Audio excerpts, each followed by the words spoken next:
Hi, everybody. My name is Yisroel Mirsky. I'm a cybersecurity researcher at Ben-Gurion University. And today I'm going to show you a tool that we developed for detecting man-in-the-middle attacks in LANs using echo analysis. This work was co-authored by Noor Kalbo, Asaf Shabtai, and Yuval Elovich. So let's begin. So why do we care about man-in-the-middle attacks in LANs? It sounds kind of archaic, but the truth is it's actually quite a bit of a threat. The reason is that they're easy to implement, most cases hard to detect, and still very useful tools for attackers. For example, they're a basic tool for performing reconnaissance. You see them being used in lateral movement in APTs, and they're very effective because so many systems are misconfigured. For example, offices, factories, and hospitals, and the list goes on. Let me tell you a bit of a story from one of the projects I've been working on recently. I had to perform a pen test on a hospital where I wanted to capture medical scans being sent from a CT scanner to manipulate them. Now, what I did was I came to the hospital at night when the cleaning staff opened the doors, and I went inside and the cleaning staff didn't mind at all that I was there. And I went and found one of the CT scanners, and I came and brought with me a small Raspberry Pi with 2 Ethernet ports. I attached an external adapter, and I plugged it in between the CT scanner and the rest of the network so that I could intercept all the traffic. Not only was I able to do this within 30 seconds, but I was also able to capture all the CT scans, which weren't encrypted, by the way, and within 3 minutes, get the credentials of about 27 doctors in the hospital. So this is just an example of why we still care about man-in-the-middle attacks in LANs. And LANs isn't just like one switch and a few hosts. You can actually have quite large LANs with multiple switches and hundreds of hosts. So let's talk about the different kinds of man-in-the-middle attacks that you can find in a LAN. The first kind is the classic kind, where Eve is diverting traffic through her so that she can manipulate the packets or the content of the packets. So the most classic example of this or implementation of this is ARP spoofing, but there are many other techniques how this can be done. The second technique is called inline, or referred to as inline man-in-the-middle attack. Well, like you saw in the video, the attacker places a device right in line of the wire, and this is much harder to detect because the attacker doesn't have to leave any forensic evidence in the packets they manipulate. The last kind, which we refer to as in-point, is where the attacker actually goes to a switch in the network and replaces it with his or her own switch that has been tampered with so it can also perform manipulations on the traffic. And this is the hardest form of man-in-the-middle attack in a LAN to detect. So the current methods for detecting these man-in-the-middle attacks generally perform passive analysis. And this means that they look at the packets that are going over the networks to see if there's any evidence that there's a man-in-the-middle at play here. Now, the problem with doing passive analysis is that they don't generalize to different attacks, they're not portable, and they can generate false positives. So instead of doing passive sensing, actually what we'd like to do is perform active sensing. We'd like to send probes throughout the network and try to sense if there's any man-in-the-middle out there. How are we going to do that? So imagine if you could see like a bat. Think of a room filled with objects, a television, a carpet, pictures on the walls, and you clap your hands, and you listen to the echo. How does that sound? Now remove all the objects from that room and clap your hands again. What do you hear? The sound's different, right? That's because the sound waves reverberated off all the surfaces and the materials and the objects in the room and bounce back to you and capture what is in essence a fingerprint of that room. What I just referred to here is also called a linear time invariant system. And that clap is also referred to as a direct pulse. And that echo is referred to as an impulse response. And here are a few examples of impulse responses in acoustics for a small cave, a parking garage, a large room, and a church. You can see that each of these impulse responses are unique to those rooms. And as a matter of fact, if you would even alter one thing in that room, you can pick that up in the impulse response. The reverberations will change and the fingerprint will change. Now, the problem with using a direct pulse is it's not so good in populated environments. And also, it can be spoofed. So what we're actually going to use is something called a maximum length sequence signal, where we send this kind of noisy signal, as you can see, which is based off a random, pseudo-random binary sequence generated by this feedback loop. And what's special about this MLS sequence, aside from all sorts of acoustic properties that we can actually capture the impulse response, is that it works well in populated environments, and it's much harder to spoof because every time we send out this pulse, we can make it a new random signal. Now, the only difference between using this and a direct pulse is that we have to perform deconvolution on the echo to get out the impulse response, but don't worry about all the math. I'm going to leave that out. You can trust me. Okay, so how do we apply this to a LAN? So Alice wants to protect her link with Bob. So what she's going to do is she's going to probe that link by sending an intense burst of pings, ICMP echo requests, where each ping in that burst is going to be modulated according to the MLS sequence. So if there's a 1 in that sequence, she's going to send a ping with a maximum payload size of 1,500 bytes. And if there is a 0 in that sequence, she's going to send a ping with a payload size of 0.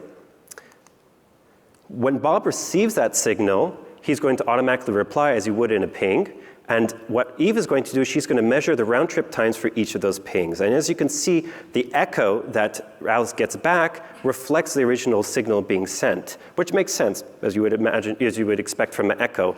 But it's not the same as just taking the round trip times over the network, because all the hardware and certain physical defects in the system and algorithms and software of all the switches and components, including Bob along the way, apply a dynamic effect on the echo that we receive.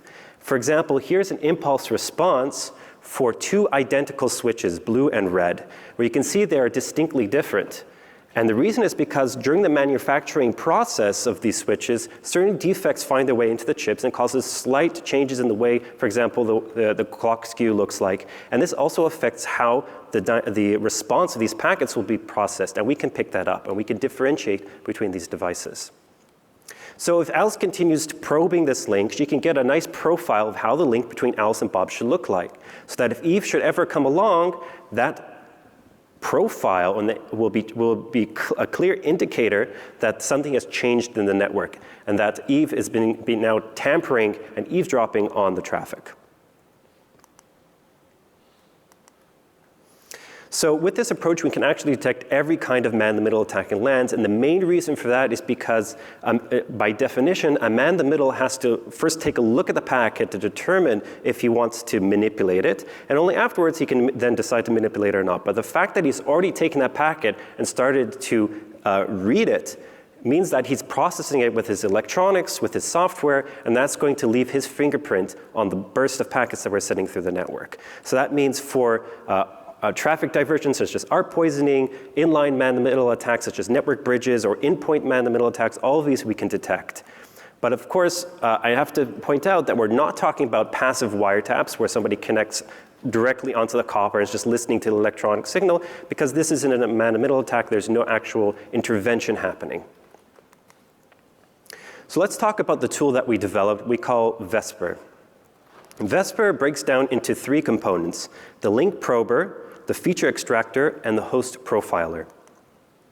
First, we select an IP address somewhere inside our LAN, and we generate a random MLS sequence, and we send an intense burst of these ping requests to our host. In parallel, we also receive those responses, and we extract 3 vectors: X being the MLS sequence that we generated, Y being the round trip times, and Z being the jitter, the timing between the packets. From these 3 vectors, we summarize the entire probe into 3 values. The first value is the average energy of the impulse response.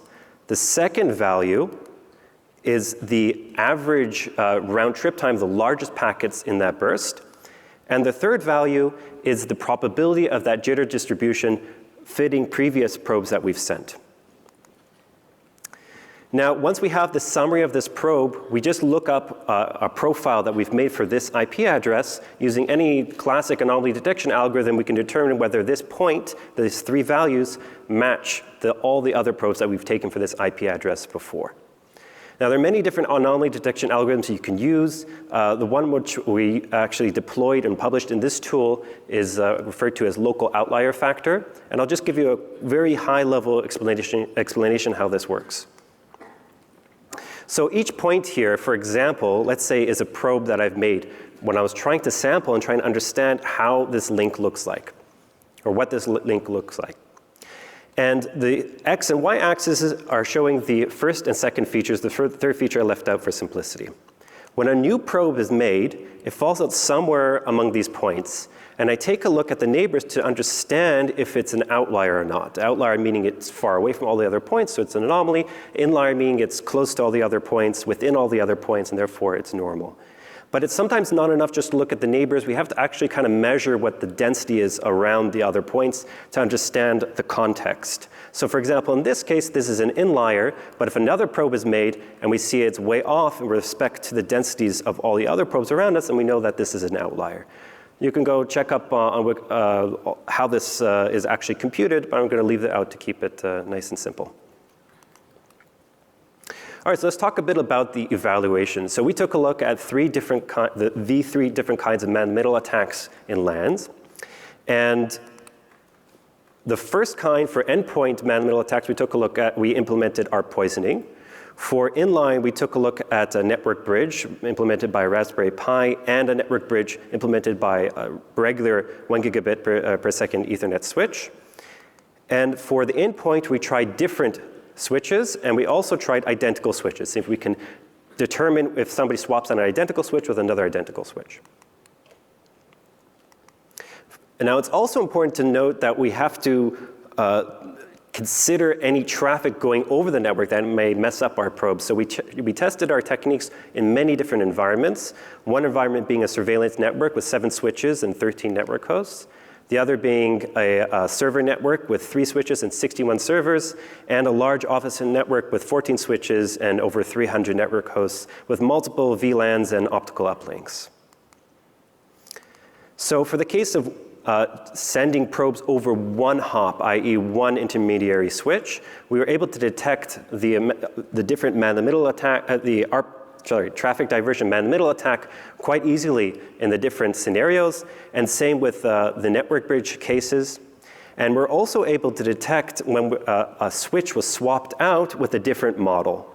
And not only that, but we're also able to detect when the switch was swapped out with the identical model, and in some cases, we're able to detect when a port was changed. So if somebody swaps from one port to another, just by the way the hardware has been constructed and all those defects I mentioned prior. This is the case of the port swapping doesn't always work, but in most cases we found that changing a switch with another switch does work in terms of detection. Now for multiple intermediary switches, we actually tried attacking our secretary, and we were able to detect the attacks during the day and the night. So it doesn't matter how much traffic was going over the network, we were still able to determine that there was a man-in-the-middle in play. And of course, we also tried for the long haul over an entire week of regular traffic in our environment, and we were still able to detect the attacks as well. However, in order to limit the number of false positives, we had to apply an averaging window of about 15 seconds. And you can always adjust this in the tool that we've published. You can, a larger averaging window will lower the false alarm rate, but it would also increase the detection delay, so you have to consider the trade-off there. So we're at Black Hat, and we also have to consider the possibility that somebody's going to attack our tool, right? So let's talk about how an adversary can mess with us. So there are 4 different ways an adversary, Eve, can try and bypass or evade our detection. The first kind is a naive approach. It's just simply let's drop all the ICMP requests I see being sent. And that's very easy to detect because obviously I won't see a signal from Bob. The second approach is spoofing. And in spoofing, Eve will respond on behalf of Bob, but what will happen here is that now the impulse response will capture the fingerprint of Eve and not of Bob, so we'll be able to detect that. The third approach is to perform a replay attack where Eve has a pre-recorded probe and she just replays that probe whenever she sees me probing. And the problem with that is that Eve will leave her fingerprint on top of that impulse response again, but not only that, our MLS sequence is different every single time we change it. And lastly, if Eve decides that she really wants to bypass us, she can develop her own dedicated hardware specifically designed to bypass our probes, which what it'll do is every single time it sees an ICMP request, it'll assume that maybe there's a whole burst of ICMP requests going to happen right afterwards. So it'll immediately switch over to connecting copper to copper so that we won't be able to detect her. But even in this case, she still needs to see that first packet, which will cause some sort of delay and possibly corrupt the second packet after that, so we'll be able to detect her in most cases. Now, I mentioned we extracted 3 features. Why not just 1 feature from every probe? And the reason being is that every feature is strong against detecting one kind of adversarial attack against Vesper, but weak against others. So altogether, they provide a nice strong coverage for protecting at Vesper against these kinds of attacks. So let's look at some of these results. So for replay, there was no problem in detecting the attack because of the MLS sequence. Bypass, in most cases, we're able to detect it. And for spoofing, we actually took a look at hundreds of different devices, different operating systems and hardware.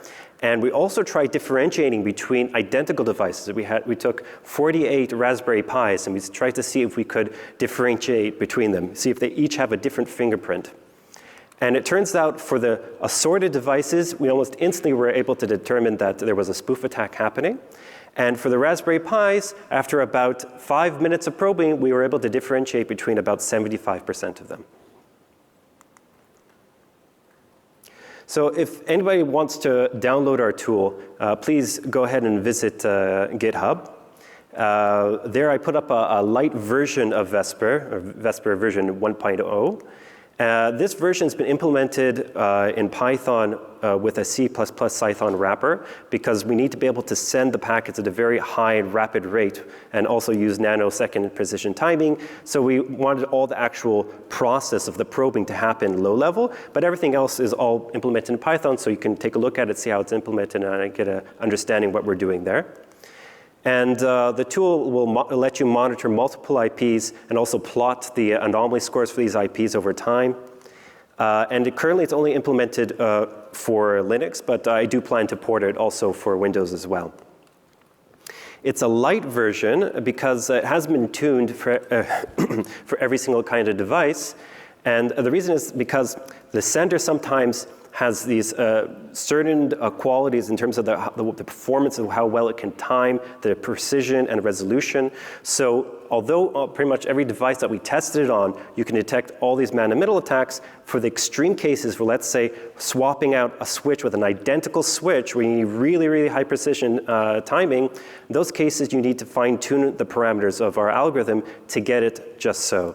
So the light version, you won't be able to detect identical switches. You probably will be able to detect the case of a switch being swapped out with a different switch. And in the light version, we won't be prompting in any case of a detected adversarial attack. In terms of deployment, there are 2 ways you can deploy Vesper. The classic case, just put Vesper on an end host and have it probe every single IP address in your range inside your LAN. And the second case is where you put Vesper on your router, and in this case, Vesper will be able to protect any outbound internet traffic. If you think of the internet cafes scenario where some local man-in-the-middle is trying to intercept the internet traffic before it goes outbound and vice versa.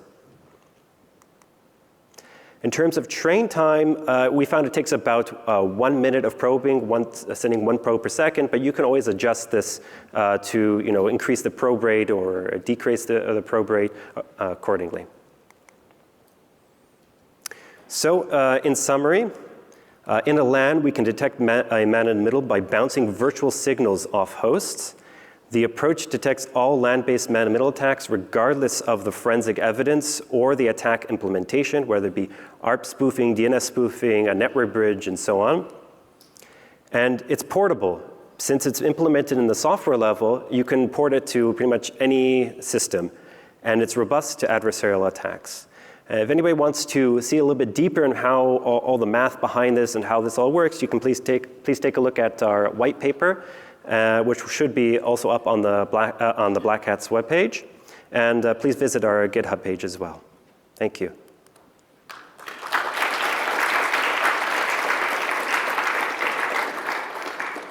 Anybody have questions?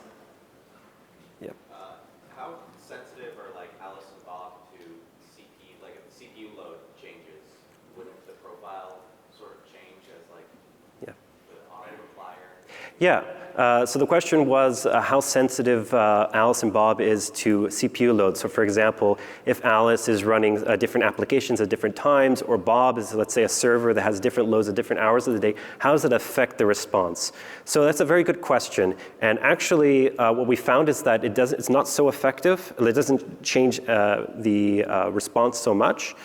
For example, when we tested in the server network, I'm not going to go back to the slide, but you saw there sometimes there's noise, right? Sometimes there are probes where fall out as anomalies by accident, false alarms, and most of the times it's fine. And that's because of those loads. So what we do is we perform an averaging window over, let's say, a few probes, 5 probes, 6 probes, which is like a few seconds, to get an average kind of a consensus of is there actually an anomaly here or not, and that basically mitigates that issue. Any other questions?